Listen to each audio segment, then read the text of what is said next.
Salut à tous, Kwame Sport, j'espère que vous allez bien, peu importe l'heure et l'endroit où vous regardez cette vidéo. Avant de commencer, cliquez sur like, abonnez-vous et activez la cloche de façon à être tenu au courant quand je posterai de nouvelles vidéos.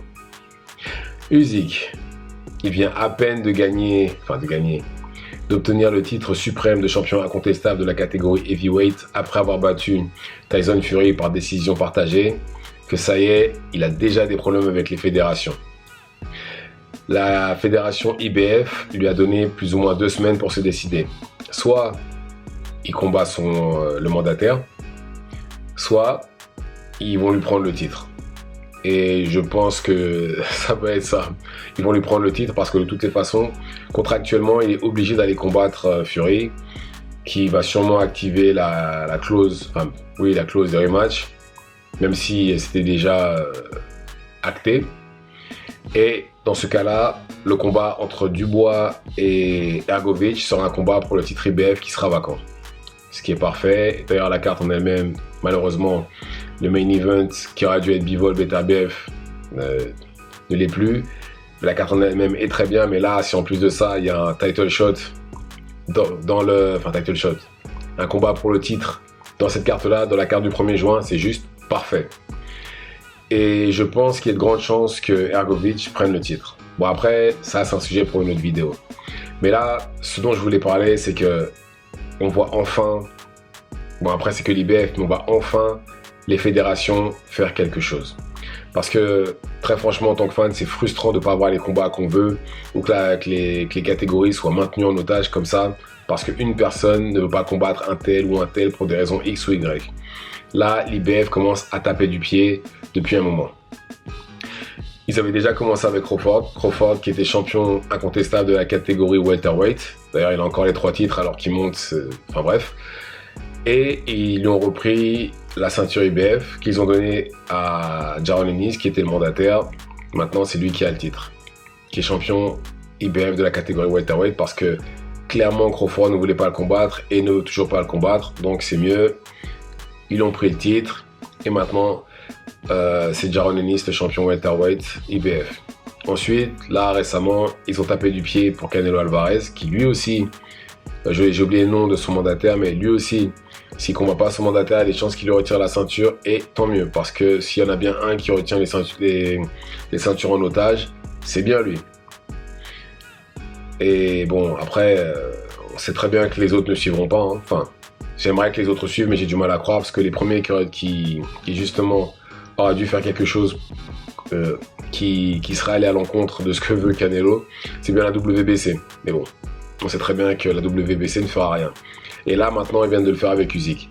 Mais c'est là, par contre, où je trouve que c'est pas juste. Pourquoi ? Parce que Usyk, c'est plus ou moins le seul qui a vite défendu ses ceintures. Parce qu'il a défendu contre Dubois. Et là, il a un combat d'unification. Théoriquement, quand on fait un combat d'unification, les fédérations sont obligées de se plier. Elles peuvent rien faire. C'est un combat d'unification. Ça passe au-dessus des combats contre les mandataires. Et en plus de ça, ça fait même pas une semaine qu'il a le titre et déjà qu'ils veulent le retirer. Laissez-lui au moins le temps de savourer.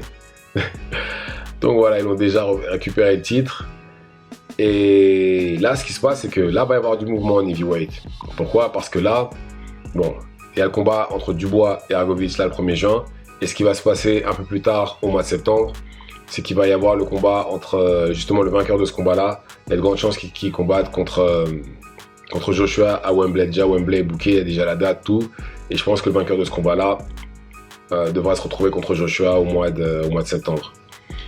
Et Joshua, en cas de victoire bien entendu, pourrait rentrer dans le club exclusif de ces champions qui sont devenus 3 fois champions en heavyweight, comme Evander Holyfield par exemple. Mais en tout cas, c'est bien que l'IBF fasse quelque chose. Ce serait bien que les autres fédérations suivent, comme la WBC, WBA, WBO, parce que c'est pas normal que, voilà, Crawford par exemple. Crawford, clairement, là, il monte de catégorie. Il a dit lui-même, hein, ce qu'il veut, c'est devenir champion incontestable dans une 3e catégorie, pardon. Et clairement dit ce qu'il voulait faire. Dans ce cas-là, retirez-lui les ceintures. Il y en a plein qui attendent derrière. Barrios devrait être champion, vu que c'est le mandataire WBC. Qui l'autre encore Stanionis devrait être champion. C'est le mandataire WBA. WBO, je sais plus qui c'est. Ah, j'ai oublié. Mais en tout cas, voilà, il devrait lui récupérer les ceintures. Pareil pour Canelo. Canelo qui est là, qui clairement a refusé Benavidez. Peu importe l'argent qu'on lui donne, j'ai l'impression que ça l'intéresse pas. Et en plus, si vous regardez bien, Canelo, depuis sa défaite contre Bivol, il a pris absolument personne de dangereux. Personne qui aurait pu lui donner la moindre difficulté. Parce que même Jaime Munguia, on l'a clairement vu lors du combat, le manque d'expérience. Puisque Canelo, malgré qu'il avait la bonne stratégie qui était de jabber, Canelo a réussi quand même à l'entraîner dans une bagarre. Malgré que quand il jabbait, Canelo n'avait pas de réponse ni rien, vu qu'il est beaucoup plus grand et qu'il a un long jab, Canelo a quand même réussi à traîner dans une bagarre. Manque d'expérience. Jaime Munguia, c'est quelqu'un qui a combattu que des combattants de niveau C et D tout au long de sa carrière. Quand il s'est retrouvé avec quelqu'un de niveau A, il a vu la différence.